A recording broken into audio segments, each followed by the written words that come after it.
Welcome back to the channel. This is the Action Figure Grader, and today we're going to look at recent sales for vintage mint on card Star Wars action figures. Lots of really good stuff that has sold recently on eBay.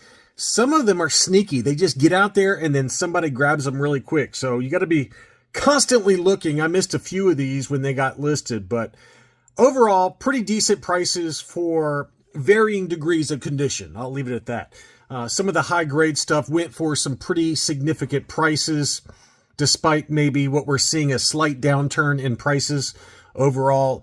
The high-grade stuff still gets the big boy prices, as you'll see a little bit later on when we get to some of the 12-backs and some of the tri-logos that sold.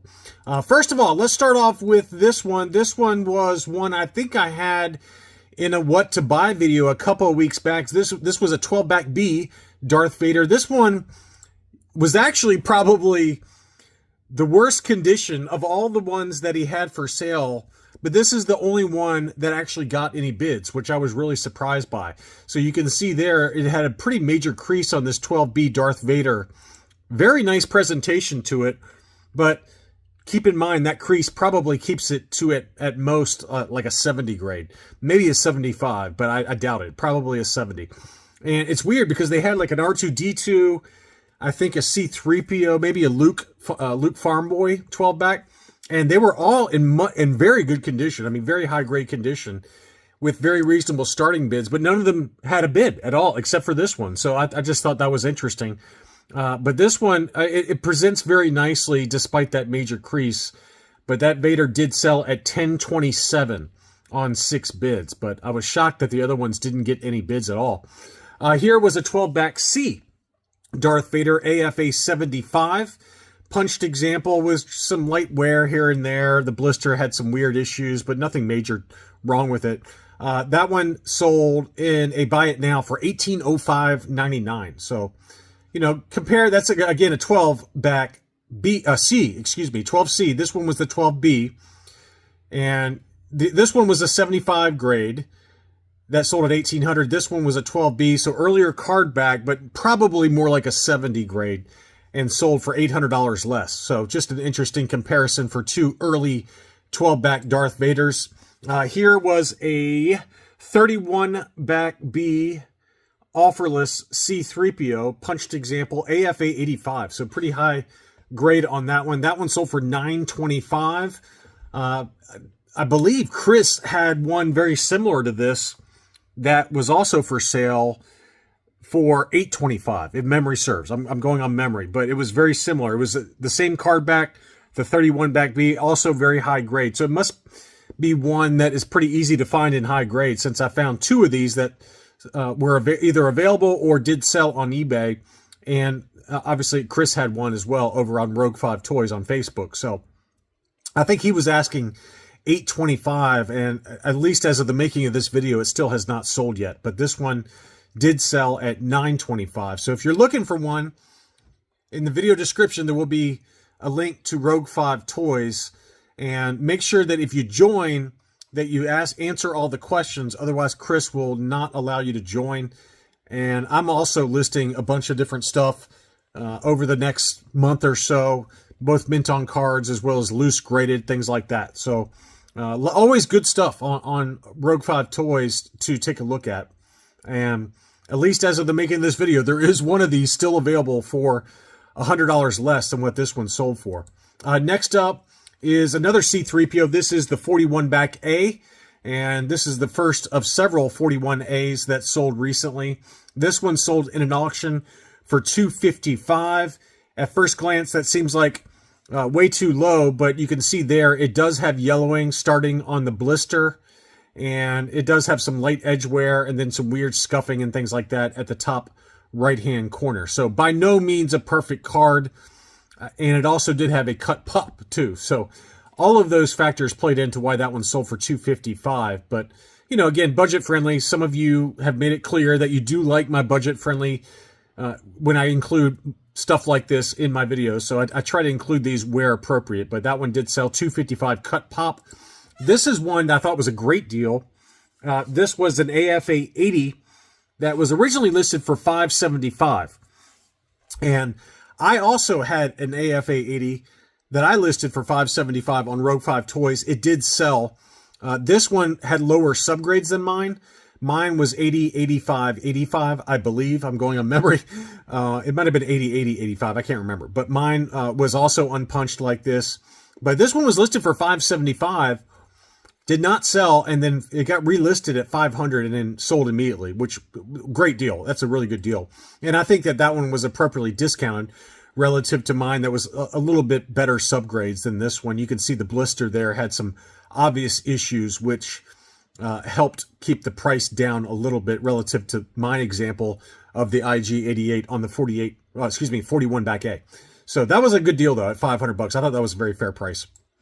Next up was a 41A Han Solo Bespin, unpunched, but it did have a yellow blister, unfortunately, so that held the price back on that one. That one sold over in the UK for about 400 pounds, which is $530 US dollars. And this goes back to something I mentioned in a recent market update, that Han Solo Bespin on ESB card backs, whether it's yellowed or clear, for some reason they go for big money. They really, really do. And this was no exception, given that it was a yellowed blister and sold for significantly more than what the IG-88 went for, that was already graded and clear blister. So I'm not trying to compare IG-88 to Han Bespin. I'm just saying that in general, Han Bespins on ESB card backs, even in kind of mid-grade condition, you could make an argument this one's probably about an 80 grade, but it did have a yellowed blister, and it still sold for $530 US dollars. So big number.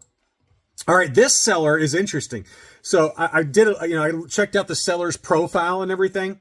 Apparently this seller goes to Goodwill and just checks out Goodwills around around her area.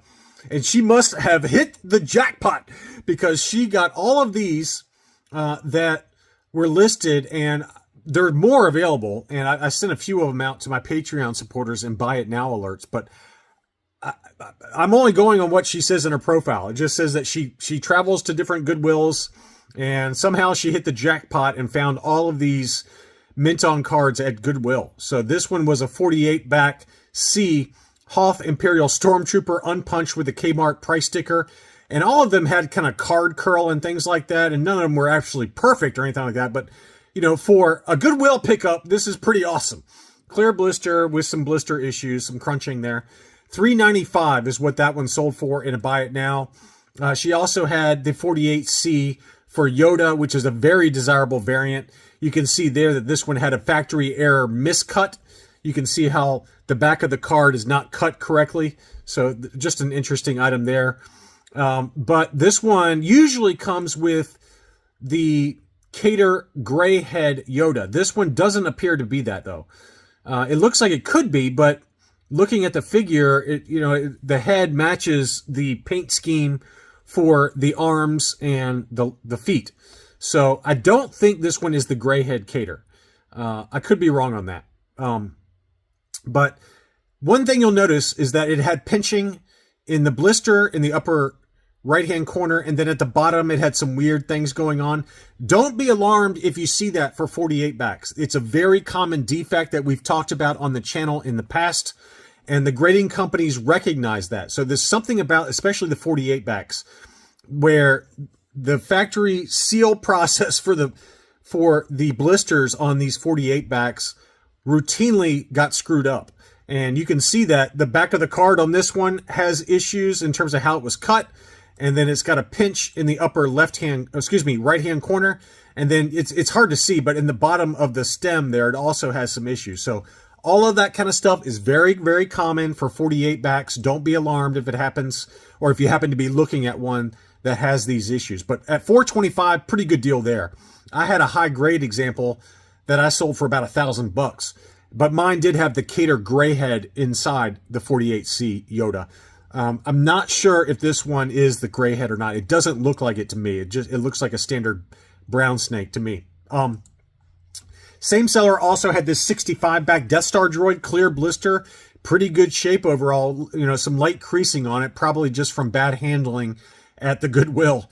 But this one was a pretty nice example, probably a 75 plus grade.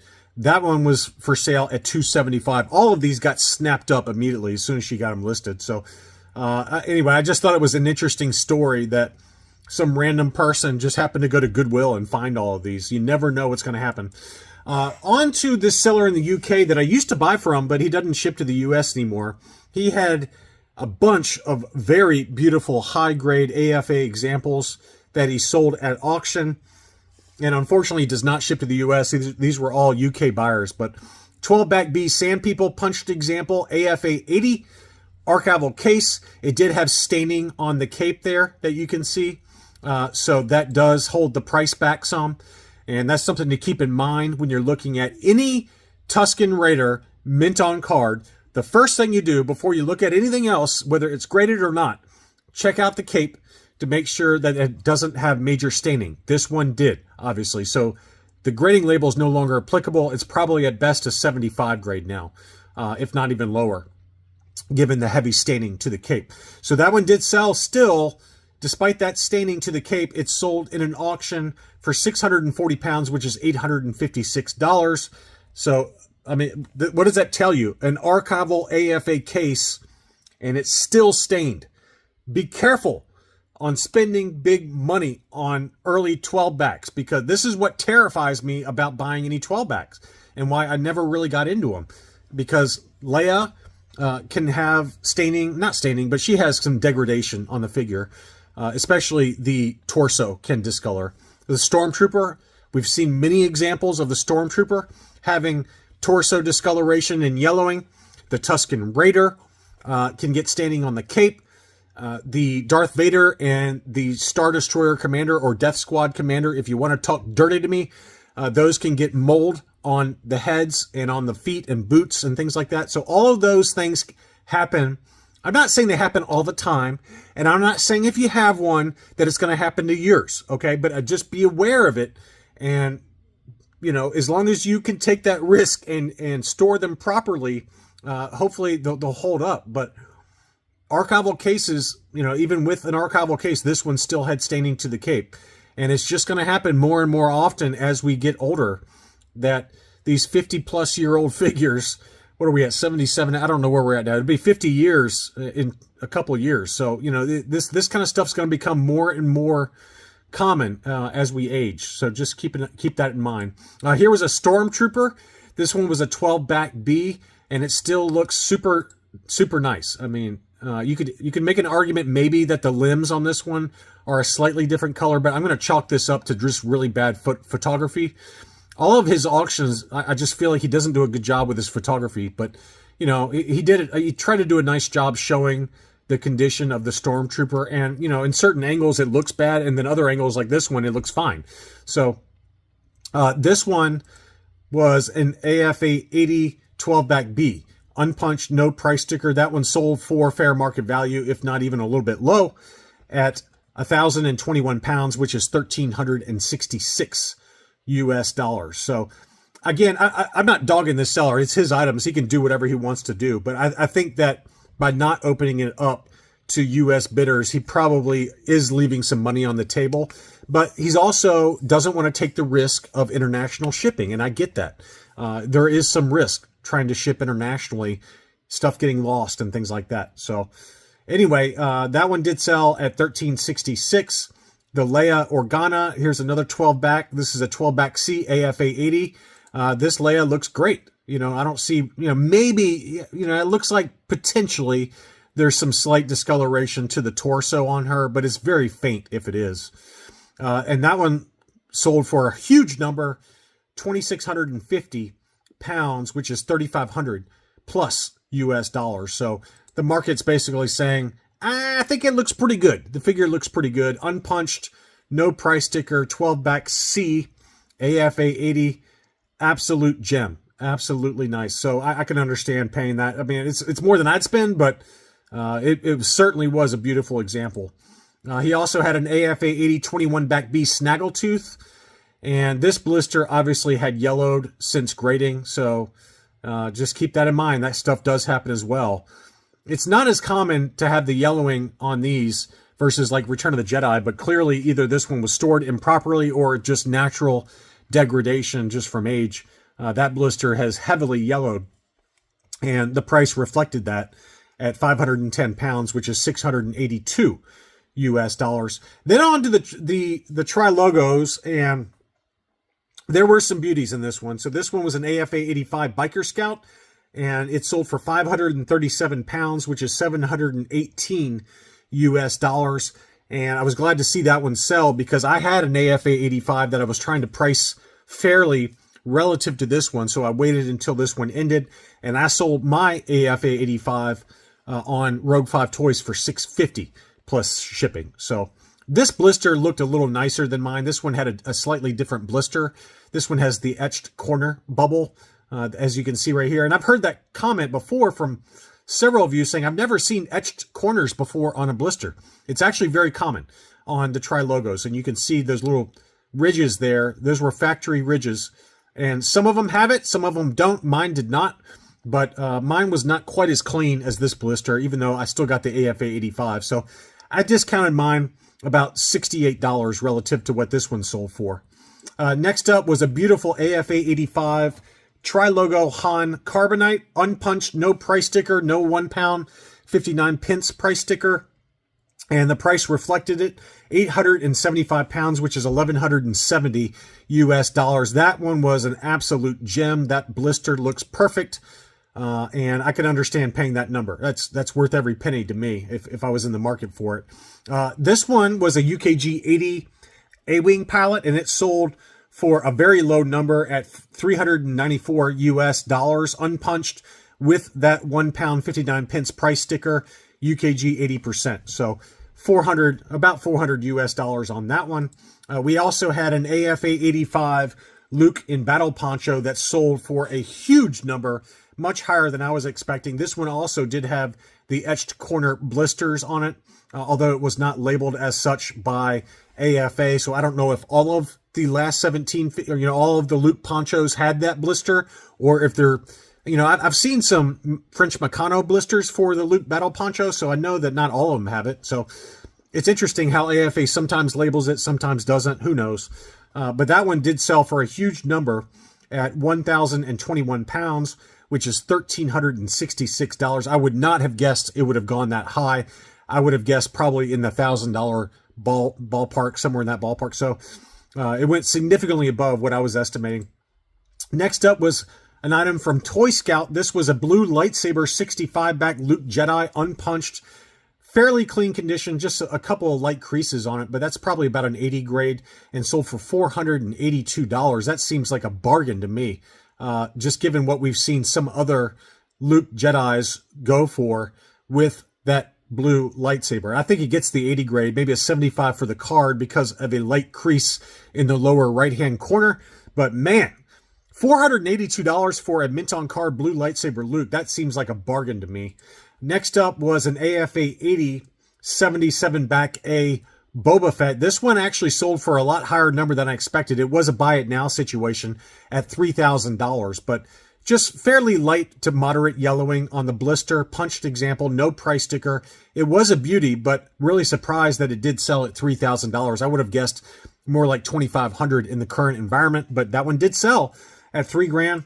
And then I got a beautiful Yoda. I think I had this one in a what to buy video. And this one was a 77 back brown snake Yoda that did sell at $800. To me, that seemed pretty fair. It was the Hong Kong. It was not the MIM. It did have a very faint crease on the left-hand side on the front of the card, but I think it gets the 80 grade overall. Punched example with a Jefferson Ward price sticker in the upper right-hand corner. So $800, took that home. And then here was a made in Mexico. So that one was the Hong Kong. This one is the made in Mexico. Very light yellowing to the blister, which is fairly uncommon for MIMs. They usually do not yellow, but this one did yellow. It does have the Lily Letty Yoda inside, the Regresso version inside there. And that one did sell at $572. Another very good deal. I think that one gets the 80 grade as well. And then finally, I had to show you this one. This is crazy. So it was only an AFA 75 plus, but it was a clear blister according to the AFA label. And you can make an argument that it might have light yellowing going on. I mean, you can see a very clear color difference between the blister seal and then the rest of the racetrack. So it potentially is yellowing already. It may not be, okay? It might just be shadows, in all fairness. But $900 for that is a massive number. That is a huge, huge number. I cannot believe it sold for that. But archival case, 79 back A, Klaatu, 75 plus. I mean, I don't know. I don't know why it went so high, but clearly somebody really wanted a clear or clear-ish blister Klaatu. I guess two people did, because it takes two to tango to get to that $900 number. But that was the final winning bid in an auction, $900 for a 75 plus 79 back Klaatu. So absolutely crazy. You just never know what's going to happen in some of these auctions on eBay. I hope you enjoyed the video. Be sure to leave me a like. Thank you as always for watching, and I'll be back soon.